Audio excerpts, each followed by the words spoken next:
Greetings, YouTube. Oh, I didn't turn the video. RPG video. I should turn my lights on. I love the post-apocalyptic genre. Always have. Since I first read Starman's Son by Andrea Norton. Which I think is where I fell in love with it. And a lot of it, things I love about it, are the rediscovery phase.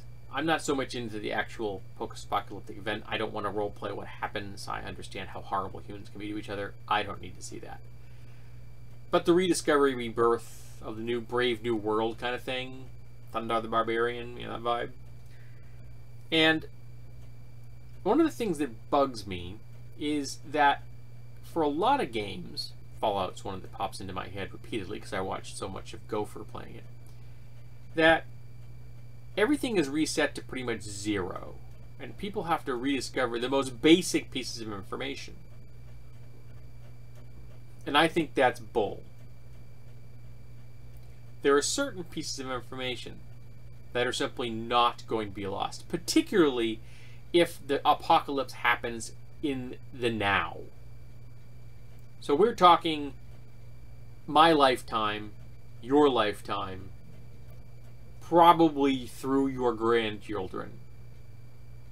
If it happens anytime before, I would say up to the end or the beginning of the next century. So up to we'll say, for sake of this discussion, up through 2115. Okay, so 100 years from now. There are certain pieces that aren't going to be lost because there are so many copies of them. Not just digitally, and there are almost endless sources of digital information out there now. A lot of it on devices that cannot be affected by your conventional forms of apocalypse. Now, reading that could be difficult, but not impossible. But there's a whole lot of things out there that are on paper. I'm going to give you an example, my favorite example. Maps of cities in the United States and the roads between those cities. They are ubiquitous. Every gas station, every rest stop, every bookstore, every library. Most cars will have some, or one or two. A lot of homes will have them. They are everywhere. There is simply no way that all copies will disappear. It just isn't going to happen. It's like saying that all copies of the Christian Bible would disappear on North America. Not going to happen. They're going to survive in paper form. Now, as you get into the far future, as paper becomes less and less common, collectors like myself, and the people I pass my books on to, might keep them. They might kick around. I'm not positive. So as you get further into the future, where there are fewer and fewer paper books, and they become the purview of rare collectors or certain kinds of preppers and things like that, it will become less common. So then you have a situation where the data may slip into non-use because it's on devices that can't be read after the apocalypse. But if the apocalypse happens today, there's too much data out there for it to all disappear. My home is a treasure trove of useful data and role-playing games in case you'd like to entertain yourself in the apocalypse. You can play a post-apocalyptic game in the apocalypse. But I have references from Stone Age tools all the way up to the latest technology. How to farm, how to flint knap, how to make weapons, how to make a smith, a backyard furnace, basic things like that. Some medical information, history, biology, botany.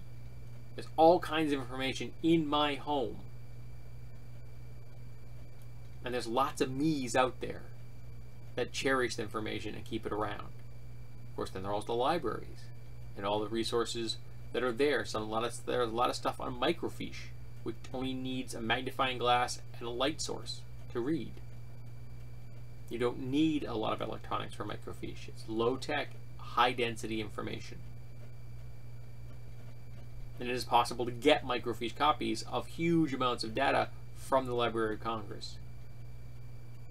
not to mention get it on digital formats that you could read if that technology survives. And I think it will, because the technology you need to read that information are laptops and tablets, which are becoming ubiquitous.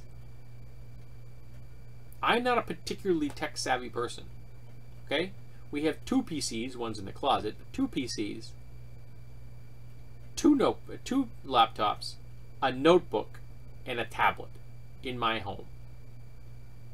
Plus, my wife has a smartphone. Admittedly, it can't read certain types of data, but it can read others. And it can access some types of data. And you can store things on that phone prior to the net breaking down. As long as you could power that, you could read it.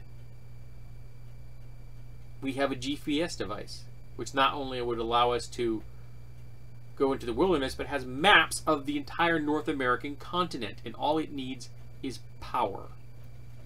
We have... Sorry, there's a piece of trash on the desk the cat wants. We have a solar cell in my car. It folds out. It would provide enough power to keep that GPS functioning at least part of the time. There's just so much information out there that it's not all going to disappear. And I think if you incorporate that into your setting, as opposed to ignore it, say, no, everybody got to start from scratch, it becomes more realistic, not less. It becomes more deeply embedded in a world that the players can project themselves into. And sure, they have the map of the surroundings where they live, but they're not sure what's out there anymore. They may know where the streets are, but who and what is living on them? So by immersing them in a web of low-tech data, I think you give them the sensation that they are in an immersive world. That you don't give them a blank slate, you give them a grid. That's why when I sketched weapons, I always use graph paper. Because I found an empty page crippling. I didn't know what to do with it. Give me a grid, and my brain started figuring out what can I put in that grid. By that same token, by giving them a framework of low-tech information, you give them that grid from which they can launch themselves, as opposed to giving them a blank page and saying, okay, what do you do? Either the GM or the players. And I think that's a really large hurdle for either a GM or a player, depending on what type of game you play, particularly if you're playing a narrative game. If you hand a blank page to a narrative group, what do they do with it? So, I want to know, do you think some data would survive? I know I've talked about this topic in the past. What type of data would you like to see survive? What type do you think is the most likely to survive? And do you think giving players that basic sketch of information is better or worse than giving them a blank page? Do you find it immersive, or do you just find it a needless, pointless distraction that gets in the way of your Thundar game, where you want to reboot everything from the start? I want to know. Tell me. And now to throw out the trash so Pondering stops attacking my desk.